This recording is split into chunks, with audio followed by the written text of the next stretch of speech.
The next question is, two visions of North San Jose have been described to the community in the past. One in which North San Jose is filled with families, along with all the schools, retail, and community facilities needed to support families. Another vision is one in which North San Jose is filled with a young, single workforce with limited need for schools and other amenities supporting families. What is your vision for the type of population that will live in North San Jose? And if elected, what will you do to make that vision come true? I did not hear the first statement. Sure. Two visions of North San Jose have been described to the community in the past. One in which North San Jose is filled with families, along with all the schools, retail, and community facilities needed to support families.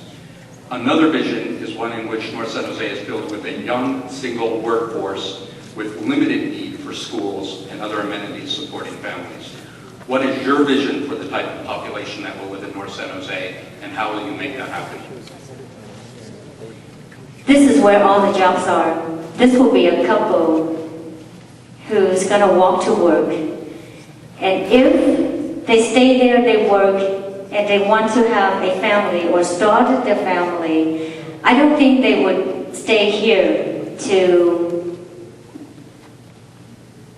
have all these problems that we are here discussing. And for me, as an elected officer, I would make sure that we will have school. If they want a family, they started a family here, the kids will have school to go to. Right now, I know they are bused out to Santa Clara, and that is not right. And that is what.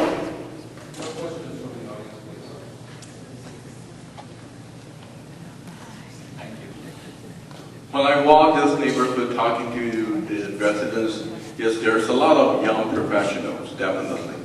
But the young professional could become a family man or woman in given some days.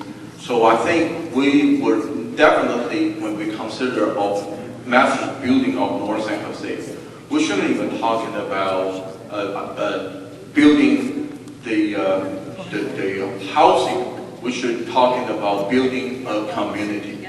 The community that covers not just the young professionals, but the people with families.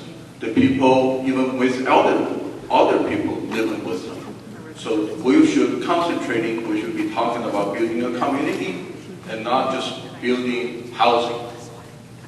The majority of the new housing developments proposed along River Oaks Parkway are in excess of 55 units per acre, and they are located outside of the transit corridor. Do you support housing densities of that magnitude outside the transit corridor? Why or why not? And if not, what would you do as a council member to modify current policies? I support high density along the light rails, along the transit corridors. Elsewhere, I don't know exactly where we're talking about to really say we support. But again, community input is important. Get a community, get their input, and that's where we will go. And that's where we'll come up with one solution for the answer for that. I guess the current policy here in the North San Jose is the minimum of density is like 55 units per acre. And there are a total of 7 areas, 7 residential areas. Some of them are actually on the light rail traffic corridor, but some of them are not. So I guess I'm not saying totally object to any high density property built outside of the overlay area. But I wanted to have a good proportion and definitely more of the higher density in the overlay area, so we can allow less of the density, less of the high density housing outside of the overlay area. Bringing 70 to 90,000 new residents into North San Jose would make the population of District 4 almost double that of any other city district. Do you believe at some point that North San Jose should become its own council district? If so, at what point do you think that should happen?